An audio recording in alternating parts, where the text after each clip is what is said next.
Yo, what's good, everybody? Welcome back to another episode of the Mal with the Mic podcast. This is officially going to be episode 3. And like I promised you all, we got a guest. Billy's in the house. Bang, bang, 90 gang, baby, Yes, sir, bang, bang. yes, sir. So, we got a guest on the show, like I told you all. Billy's on the show. What's up, Mal? What's up, Mal? What's up? It's my dad. So, I made that.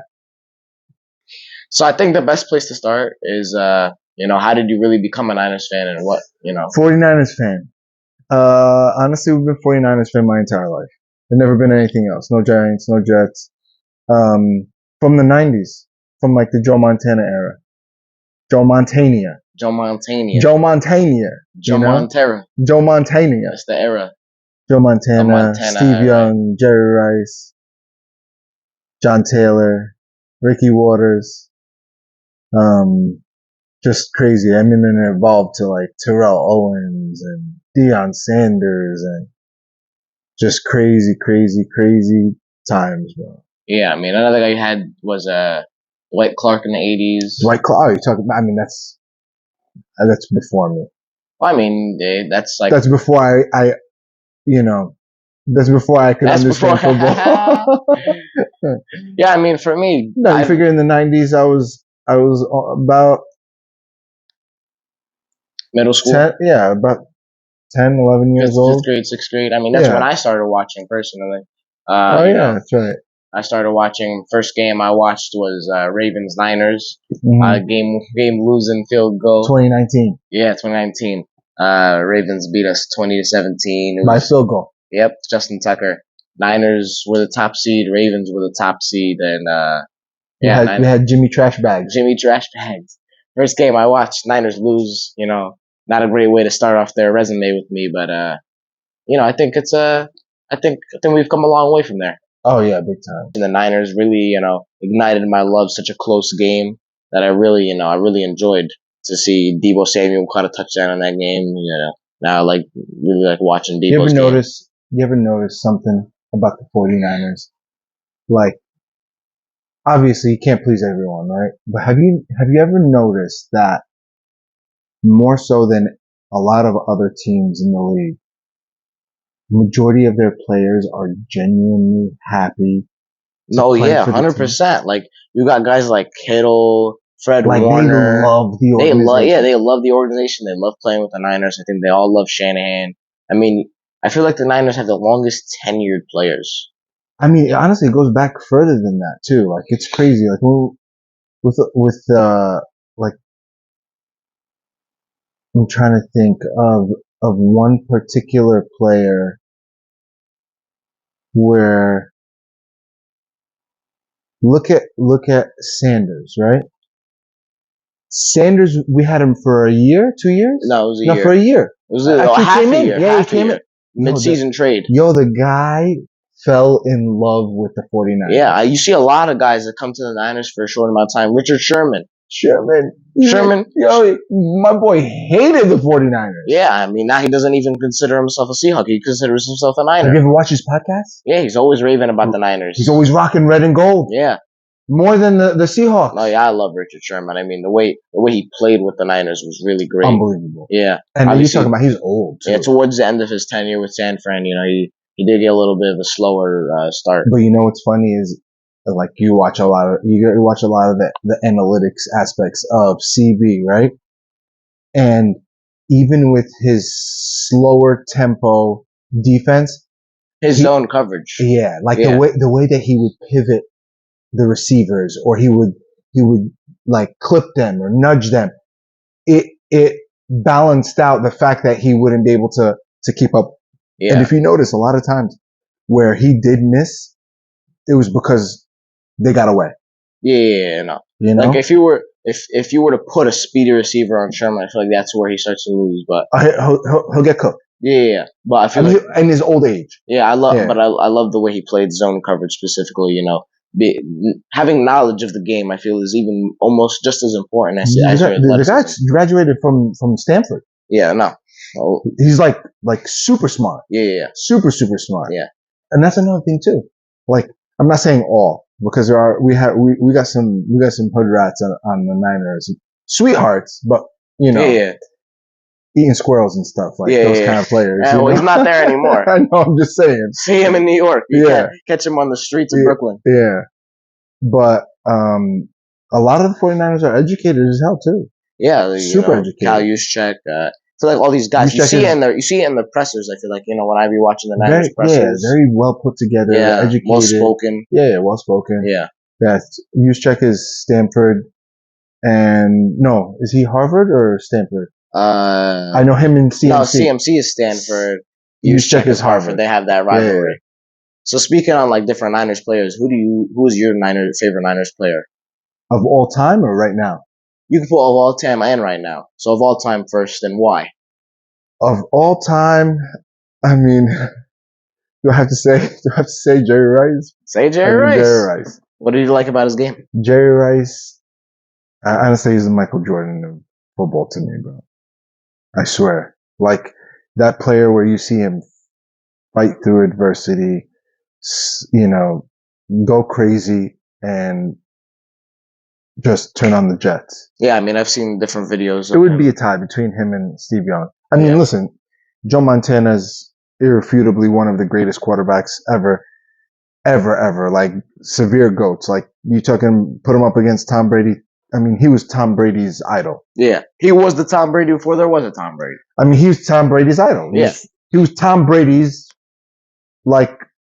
favorite player. He was the GOAT of football's favorite player, if you want to put it like Tom Brady wanted to be a 49ers. Yeah. That was his dream. Yeah, he wanted to be Joe Montana. Yeah, he wanted to be Joe Montana. But as far as, my recollections of being a 49ers fan and, really understanding the game and understanding the mechanics of it, Steve Young and Jerry Rice, definitely my two favorite players, past time.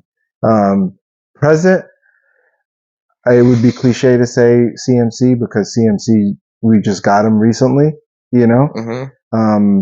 But he's definitely up there. One of my favorite players is Kyle Juszczyk. Yeah, Juszczyk is just something else. Another one of those guys who's really highly educated. He's a Swiss Army knife. Yeah, he's love Juszczyk's game, Gotta take a block. The guy will clip somebody. Guy will run. Guy will tiptoe on the sideline. Pass. Yeah. But yeah. How about you? For me, I mean, can't really say all time. I've only been watching Niners since 2019. All your time. All of my time. So we could talk about my favorite player on that 2019 team when they went to the Super Bowl versus the Chiefs. I really liked, specifically someone I really enjoyed watching was Quan Alexander. I really liked Quan Alexander. My God, linebacker. I just love the way he flew around the field. Quan Alexander, our defensive players. Damn, you just messed me up right now. I didn't even think about the defense. Yeah, and then another guy I liked on that team, Raheem Mostert. Now on the Dolphins, but after watching really? that, I mean, that NFC Championship game was special. So Mostert. I mean, I don't know if you definitely know this. But people watching probably, a lot of them don't know. Is it really a story? 7 teams. Yeah, 7 teams. And he wasn't even a running back. No, he was special teamer. Special teams. He was a gunner, punt returner, kick returner. And then, Shanahan and all his wisdom and wizardry. Knowledge gave him a chance. It was like, you know what? This guy's fast. Let's give him a chance. And look at him. Put up 200 yards and 4 touchdowns in the NFC Championship. Look what this guy's doing in Miami. In Miami, too. They built the running back room around him. Yeah, led the league in rushing touchdowns. I think he had 18. I mean, I don't know if you count.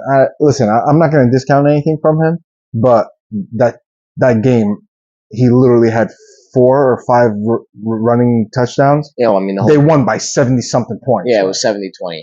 Come on.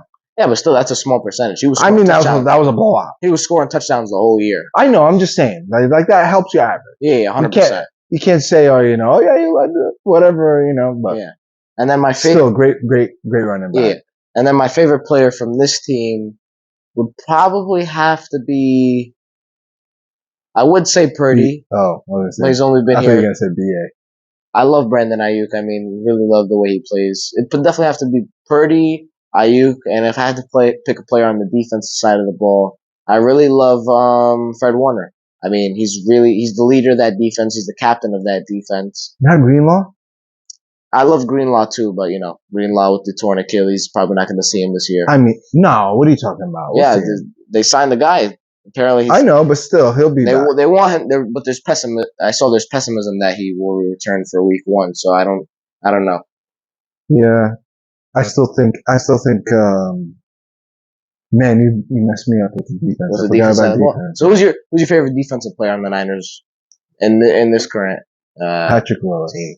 Oh, in all time, Patrick Willis. Patrick Willis. Yeah, I mean Patrick Willis, Navarro Bowman. They're like, and you got, and over here you got Fred Warner, Dre Greenlaw. Honestly, Patrick Willis and Navarro Bowman were better than. No, I know what you mean. I'm saying it's like a dynamic duo. Yeah. Two dynamic duos. Unbelievable. Yeah. Unbelievable. I don't know what happened with Bosa this year, bro. I think the contract got to his head. But how? You get paid more money and you play less? You see a lot of guys. You see a lot of guys who do that. Starts caring about how his health is going to be. Especially he thinks about it too much. You saw Debo got back last year. He had an off season this year. Yeah. You see a lot of guys who really, they get paid and then they kind of fall off. I don't think that's a long-term thing for Bosa. I think he's going to be good this year. I just feel like he didn't have the time to really prepare for the season last year because of that contract negotiations. Like, he didn't sign his contract till 4 days before game 1. Yeah. September 6th. Yeah, he didn't come to any of the OTAs. Yeah, he didn't come to any OTAs, any training. I think he's going to find like $50,000 a game. Yeah. That's really something that annoys me in this day and age. Like, players doing that. Too much like Hollywood, you know? Yeah, not word. Like, too much unfollowed on Instagram. Oh, yeah. I hate that Facebook. Social media act. They do all that and then they sign with the team a couple weeks later. Yeah, it's annoying. So. Yeah. It's really just an act. So speaking about BA, are you excited for that Netflix documentary, Receiver? Oh, I can't wait. I really liked quarterback last year. Honestly, quarterback was good. Mahomes' wife was annoying as hell, but it was good. It was a good thing. They also had Cousins on that this year. Cousins, what a great guy. Yeah, Cousins, great. Yo, everybody bashes him, bro. I'm glad he got his bag, bro. Yeah, I don't know what the Falcons are doing over there. I don't know what they're doing either. Drafted quarterback 8 overall. You signed Cousins, $40 million a year. I mean, listen, he's a winner. Yeah, he is a winner. I don't know if he's a playoff winner, but he's a winner though. I mean, you see the Vikings won 10 games a year every year he was there. Yeah, he's a winner. Yeah, he's a winner. So I think receiver, it's going to be Deebo Samuel, George Kittle, Devontae Adams. I don't know if Justin Jefferson, and then I saw Amon-Ra St. Brown on there. Yeah, so it's not funny how they got 2 49ers? Yeah, I think that's really interesting. Dynamic duo, Kittle and Samuel have been known notoriously for being that duo, the Yak Bros. And then you added Ayuk there, and then basically the entire Niners offense is the Yak Bros at this point. Chris CMC was a Yak Bro too. Yeah, and you got Ayuk. They drafted Pearsall. They're gonna add him soon. Yeah, Slick Rick. I like it though. It was good. It was a good documentary. Yeah, 100%. And I'm excited for receiver. It's gonna come out in July, I think. And, nice. Yeah, get to see really obviously the quarterback. I feel like a quarterback's a little more interesting because you get to see all the different things they go through and what it's like to really all the pressure of carrying a team. Was it annoying to you that they had Mahomes in quarterback and it was the year that he went to the Super Bowl? Yeah, I mean, people are gonna say scripted. Come on. Yeah, it's pretty. Come on. Yeah. And I feel like the way that film was implemented was kind of, I don't know, they had one player who won the Super Bowl, one player who lost in the playoffs, and another guy who was on a terrible team. Mariota. Yeah, it's almost like you scripted it. Yeah. But I mean, they made a lot of money from that too. So yeah, I don't really know what's going on over there. I don't know. I think he's still on the Raiders, isn't he? No, he signed with the Eagles. No way. Yeah. Oh yeah, he signed with the Eagles. I remember. Yeah, he actually had to play a little bit at the end of the year when hurt his finger. Yeah, that's right. Yeah. Yeah. So, that's crazy. what is your obviously you've been a Niners fan in a while. What's the worst loss you've ever experienced? And what's the high? Basically, what's your lowest of low and what's the highest of highs you've ever experienced as a Niners fan? Your uncle went to that game, 49ers Giants game, and it was not Levi's. It was it was Levi's. No, it was Candlestick. Oh, Candlestick. Candlestick. Yes. It was before Levi's Stadium. Kyle Williams. Kyle Williams fumbled the punt. and it kept us out of the playoffs that year. That year we had another winning team. That was the NFC Championship. I said playoffs, the NFC Championship. Bulldozer of a team. Yeah. Bulldozer of a team. I feel like that's what we see with the Niners right now, like from 2011 to around 2014, the Kaepernick, Willis, Bowman years, Crabtree. Yeah. I feel like that time period is really similar to what the Niners are going through. We don't have many games that we can catch this year. This year, no. I mean, a couple of years ago, we caught a Niners Washington. Yeah, in 2019, the splash game. Yeah, where Nick Bosa ended the game with a sack and then splashed down. Yeah, and then 2020, the COVID year, where nobody was allowed. They played the Jets and the Giants back to back at MetLife. Two games you could have watched. Saturday and then Sunday. No, it was Sunday and then the next week Sunday. Sunday? Yeah, 2 weeks. It was 2 weeks in a row. Yeah. And they were a couple miles away. Both Niners wins too. Yeah, crazy. So somebody got hurt that game too. The Jets game. Oh my God, bro! Nick Bosa tore his ACL.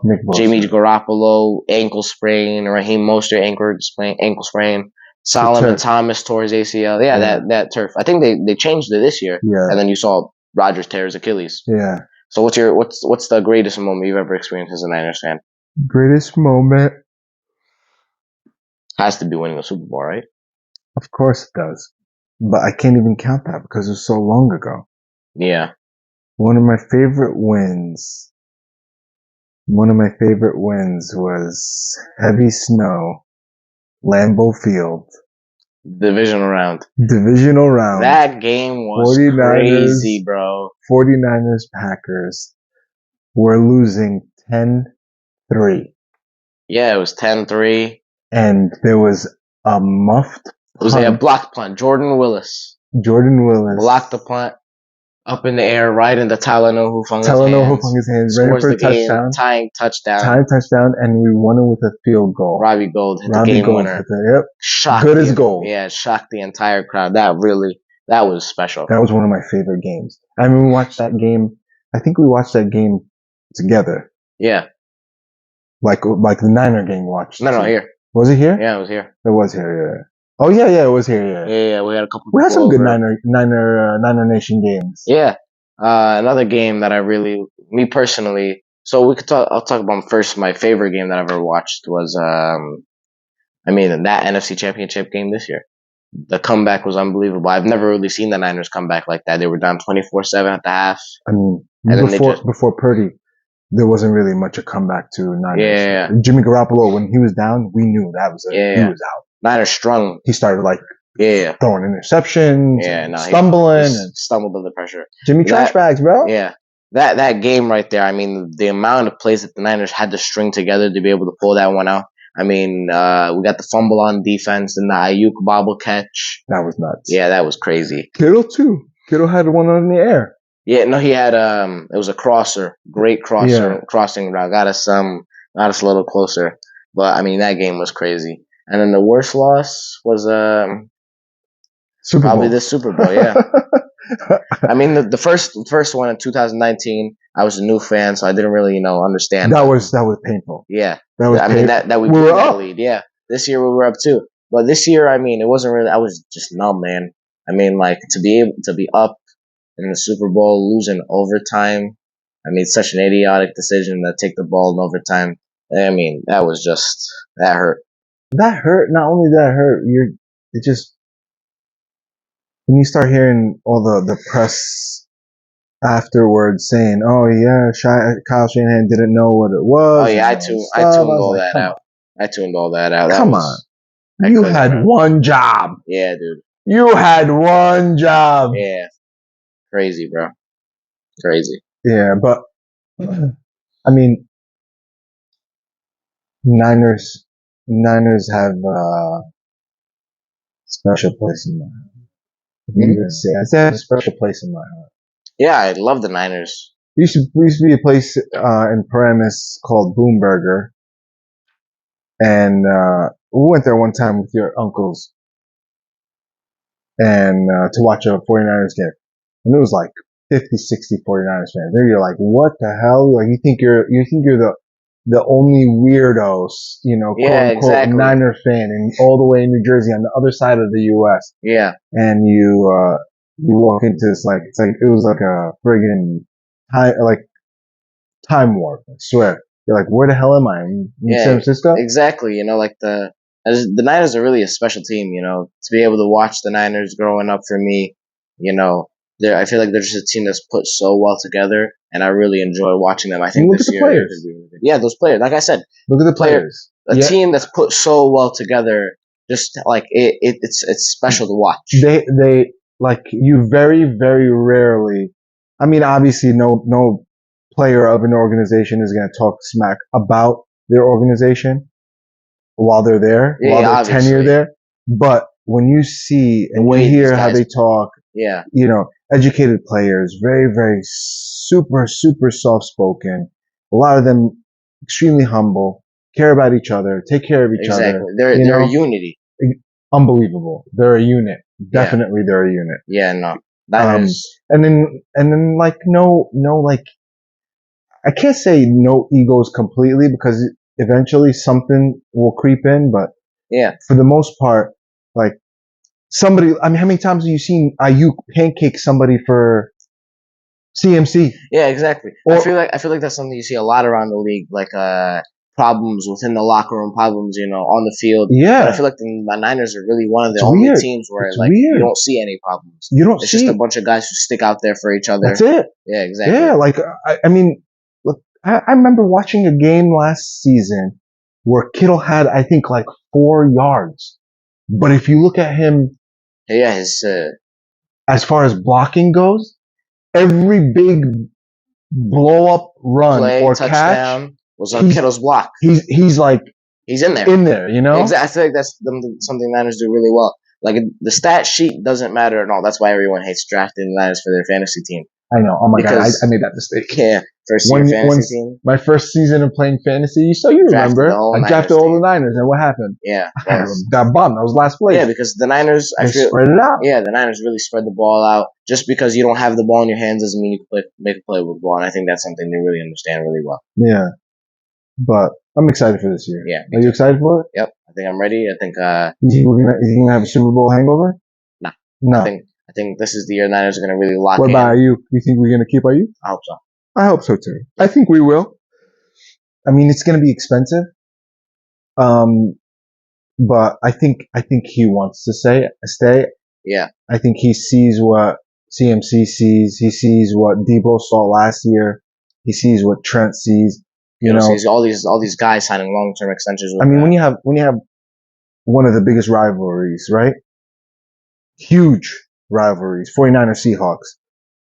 When you have one of the biggest Niner haters in the league, Richard Sherman, come do a stint with the 49ers and turn around and loves the Niners. Loves the 49ers. You watch his podcast, he's always rocking Niners gear. He's always rocking red and gold. Yeah. Has nothing like not a one hating bone in his body. I can't count on both hands how many times Richard Sherman was boasting about Nick Bosa and the Niners defense and the Niners players and just like high off of it. No, I think Ayuk understands that. Yeah. I think this is going to be I think so. Yeah, I think it's going to be a special year for the Niners. I think so too. I hope so. We finish things off. I thought it's best that we do a little trivia on my dad, test his Niner knowledge. No, don't do that, bro. I have the worst memory ever. Let's see. All right, first question. In 2019, the 49ers beat the Saints 48-46. Who made the catch to set up the game-winning field goal, got face mask pulled and everything? Who was it? 2019 Saints game. 48-46. Niners were down 46-45. This player made a catch on 4th down and 2. It was a little short outlet pass to the left. He ran. He had 3 people on him. One guy was piggyback riding him, and they were all grabbing at his face mask. Multiple penalties. Who was it? It was George Kittle. It was George Kittle. It was actually one of the most amazing pictures I've seen for 49ers history. Yeah, I mean that's a play that will live in 49ers history forever. Unbelievable. I think that was the second Niners game I ever watched. When was the last time the Niners won the Super Bowl and who they beat? When the Niners won the Super Bowl and who did they beat? Yeah. It was The Chargers. Chargers, what year? In 1995-96 season. Yes, sir. Yeah. All right, final question before we go. In which game, which team did Brock Purdy make his debut? Not his starting debut, but the game that Jimmy G got injured. Arizona. Nope. No, not Arizona. I take that back. It was the Dolphins game. He came in second quarter. Miami, second quarter. Jimmy G broke his ankle. Yeah. Was it did he break his ankle? Yeah, he did. Yeah, because after the rest of the year, Brock Purdy ended up leading to the NFC Championship versus the Eagles, and then, he tore the UCL. Not ACL. UCL, yeah. All right, everybody, that's going to be it for this episode of Matt with the Mic podcast. I want to thank my dad for coming on the show. Hope y'all like this one. And young blood. Tune in soon. Summer's... Crown me. Crown me, sir. Son. Bang, bang, man, the game. Next generation. Summer's coming up. Going to be dropping a lot of episodes. Just want to let you know that tune in. Make sure you watch these episodes. Please subscribe, share. Let everybody know. We're going to be having guests soon. More guests, My dad will be on a couple more times. So tune in and hope y'all enjoy. And I'll see y'all later. Peace.